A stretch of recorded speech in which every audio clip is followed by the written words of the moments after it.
अस्सलाम वालेकुम स्टूडेंट्स। इस वीडियो में हम सिंपल पेंडुलम का टाइम पीरियड और फ्रीक्वेंसी के लिए रिलेशन मालूम करेंगे कि हमारे पास सबसे पहले तो ये हमने समझना है कि हमारे पास सिंपल पेंडुलम क्या होता है। तो अगर आपने वो वीडियो देखना है तो उसका लिंक इसकी डिस्क्रिप्शन में मौजूद है। सिंपल पेंडुलम में हमारे पास एक रस्सी होती है, ठीक है, इस तरह का। उसके साथ हम कोई मास अटैच करते हैं, जो यहाँ पर मैंने प्याज का सहारा लिया, ठीक है। कोई भी ऑब्जेक्ट उसके साथ अटैच कर सकते हैं और ये आपके पास सिंपल पेंडुलम बन गया, ठीक है। इस तरीके से आप सिंपल पेंडुलम बना सकते हैं। अब इस वीडियो में हम ये डिस्कस करेंगे कि ये सिंपल पेंडुलम हमारे पास जो एक चक्कर मुकम्मल करने के लिए जो टाइम लेता है, मिसाल के तौर पर सिंपल पेंडुलम यहाँ पे मौजूद है जिसको हम एक्सट्रीम कहते हैं, और इस एक्सट्रीम से होता हुआ वापस आएगा तो उसने एक चक्कर मुकम्मल किया। अब ये एक चक्कर कितना टाइम लेता है, इसको टाइम पीरियड कहते हैं। इस वीडियो में हमारा मकसद इस टाइम पीरियड के लिए एक ऐसा रिलेशन निकालना है जिसके मदद से अगर आपके पास सिंपल पेंडुलम जिस लेंथ की भी हो उसका टाइम पीरियड आप आसानी से मालूम कर सके। सिंपल पेंडुलम के केस में हमारे पास दो फोर्सेस आते हैं। एक को रिस्टोरिंग फोर्स होता है जो हमने सिंपल पेंडुलम के केस में डिराइव किया था कि वो हमारे पास एक्चुअली -mg और उसका साइन कंपोनेंट है, यानी कि साइन थीटा है, जो कि इस बॉडी को बार बार एक्सट्रीम से मीन की तरफ ले जाने की कोशिश करता है, ठीक है। और इसको हमने सिंपल पेंडुलम के टॉपिक में डिराइव किया था। अगर आप ये देखना चाहते हैं तो इस वीडियो के डिस्क्रिप्शन में लिंक मौजूद है, आप वो लिंक चेक कर सकते हैं और आप ये रिलेशन फिर मालूम कर सकते हैं। फिर हमने कहा था कि जब आपके पास सिंपल पेंडुलम मोशन करता है तो उसमें फोर्स भी होता है, अलरेडी रिस्टोरिंग फोर्स है, उसके साथ अटैच कोई मास भी है, और ये बाल कभी तेज और स्लो भी होता है तो एक्सेलरेशन भी है। आप इसके ऊपर न्यूटन का सेकंड लॉ यूज कर सकते हैं। तो फिर इन दोनों को कंपेयर करने से हमारे पास जो रिलेशन आता है, तो लेफ्ट को कंपेयर करने की जरूरत नहीं, हम राइट को कंपेयर करते हैं। -mg साइन थीटा, हमने क्या किया, हमने इन दोनों को हमने कंपेयर किया, कंपेयर 1 and 2, 1 और 2 को जब हमने कंपेयर किया तो हमारे पास ये रिलेशन बना। मास को हम मास के साथ कैंसिल आउट करेंगे, हमारे पास होगा a =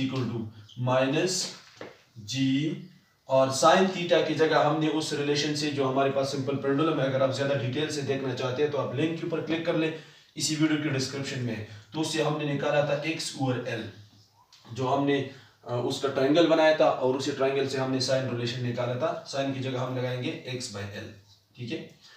अब ए अपने जगह पे, ठीक है, g भी कांस्टेंट है, डिवाइड बाय l भी कांस्टेंट है, और -x के साथ लग जाएगा। कांस्टेंट डिवाइड बाय कांस्टेंट से हमें रिजल्ट मिलेगा a = कांस्टेंट, ठीक है, और -x। फिर हमने कहा था कि इक्वल और कांस्टेंट को हम जम करते हैं प्रोपोर्शनैलिटी में, और इस तरीके से हमारे पास सिंपल हार्मोनिक मोशन का एक इक्वेशन बन गया था, जिसकी बुनियाद पे हमने ये कंक्लूड किया था कि हमारे पास जो सिंपल पेंडुलम होता है वो भी सिंपल हार्मोनिक मोशन एग्जीक्यूट करता है, ठीक है। तो इसी इक्वेशन को अगर आप बैक पे आते हुए देख ले तो कांस्टेंट के अंदर हमारे पास क्या पड़ा हुआ है, g/l। तो इस चीज को अपने ज़हन में याद रखना है, और हम इंशाल्लाह टाइम पीरियड के लिए और फ्रीक्वेंसी के लिए रिलेशन ड्राइव करने जा रहे हैं। सिंपल हार्मोनिक मोशन का जो जनरल फॉर्म होता है, जनरल फॉर्म ऑफ SHM का जो हम फार्मूला लिखते हैं वो हमारे पास है A प्रोपोर्शनल -x, ठीक है। अब अगर आप इसको सिंपल पेंडुलम के लिए लिखना चाहते हैं, सिंपल पेंडुलम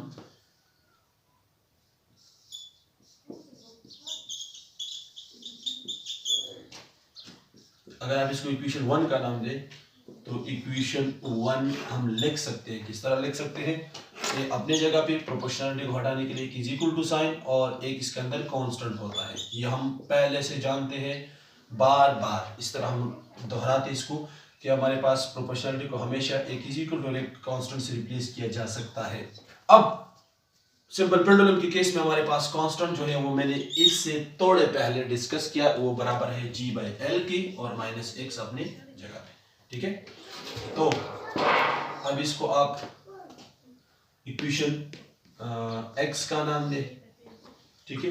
ये हमारे पास इक्वेशन x हुआ, इसको मैं अब नीट लिखता हूं, इसको मैंने इक्वेशन x का नाम दिया। फॉर एंगुलर मोशन,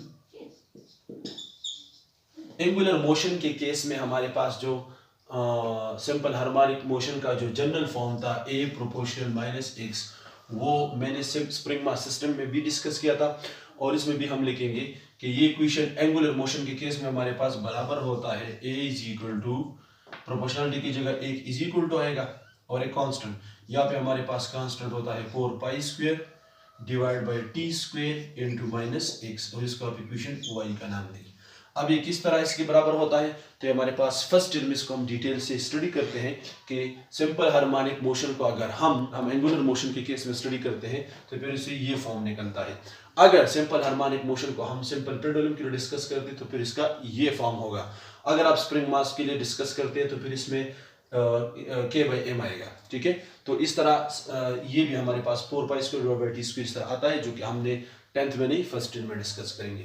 तो अब इक्वेशन x और y को अगर देखा जाए तो तकरीबन सेम ही लग रही है, इसको हम कंपेयर कर सकते हैं। तो मैं लिखता हूँ कंपेयर, टाइम पीरियड के लिए फार्मूला निकालते हैं तो स्प्रिंग मास सिस्टम के साथ भी हम एंगुलर मोशन को कंपेयर करते हैं और सिंपल पेंडुलम के लिए भी अब हम क्या कर रहे हैं, एंगुलर मोशन को इसके साथ कंपेयर कर रहे हैं। तो इसका मेन रीजन ये है कि एंगुलर मोशन के केस में हमारे पास टाइम पीरियड मौजूद है और यही तो हमने मालूम करना है, तो इस वजह से हम इसको कंपेयर करते हैं हर केस में।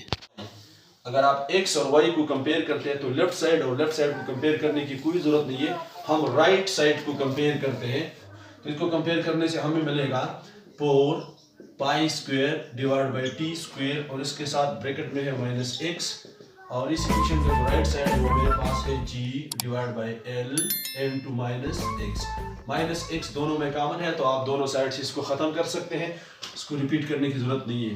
ये मेरे पास होगा 4 pi square divide by T square और ये होगा g डिवाइड बाई एल। मुझे टाइम पीरियड चाहिए, तो अगर आप टाइम पीरियड मालूम करते हैं तो आप इसको भी रिवर्स कर लें, ऊपर नीचे और नीचे को ऊपर कर लें, या दोनों को आप क्रॉस मल्टीप्लाई कर लें। तो अगर हम क्रॉस मल्टीप्लाई करते हैं इसको इसके साथ और इसको इसके साथ मल्टीप्लाई करते हैं तो मेरे पास होगा टी स्क्वायर मल्टीप्लाई होगा जी के साथ इज इक्वल टू, और 4 पाई स्क्वायर मल्टीप्लाई होगा एल के साथ। मुझे टी चाहिए, टी स्क्वायर और फिर बाद में टी चाहिए, तो इसको भी जी पे डिवाइड करूंगा, ये भी जी पे डिवाइड करूंगा, तो मेरे पास होगा टी इज इक्वल टू, यहाँ से जी खत्म हो जाएगा और ये होगा 4 पाई स्क्वायर एल और यहाँ पर डिवाइड बाई जी आ जाएगा। मुझे टी स्क्वायर नहीं, मुझे सिंपल टी चाहिए, तो आप इसके ऊपर अंडर रूट लेंगे। ठीक है, तो वो अंडर रूट और स्क्वायर एक दूसरे के साथ खत्म हो जाएगा, मेरे पास सिंपल टी रह जाएगा, तो आप इसको भी अंडर रूट करेंगे। इसको अंडर रूट करने से हमें क्या होगा, 4 को अंडर रूट से बाहर निकालेंगे 2 होगा, पाई स्क्वायर को अंडर रूट से निकालेंगे सिंपल पाई हो जाएगा, और एल बाई जी जो है वो ब्रैकेट स्क्वायर रूट के अंदर ही रह जाएगा, तो हमारे पास होगा 2 pi under root L by G. तो मैं फाइनल लिख सकता हूँ T is equal to 2 pi under root L by G. अगर आपके पास ये एक सिंपल पेंडुलम है तो अगर आप इसको करीब से रिलीज करेंगे या इसको आप दूर से रिलीज करेंगे, इसका मतलब है कि अगर आप एम्पलीट्यूड ज्यादा रखें या कम रखें, ये टाइम पीरियड के ऊपर कोई डिपेंड नहीं करता, बिल्कुल उसका जो एक चक्कर का टाइम है वो तमाम केसेस में सेम होगा।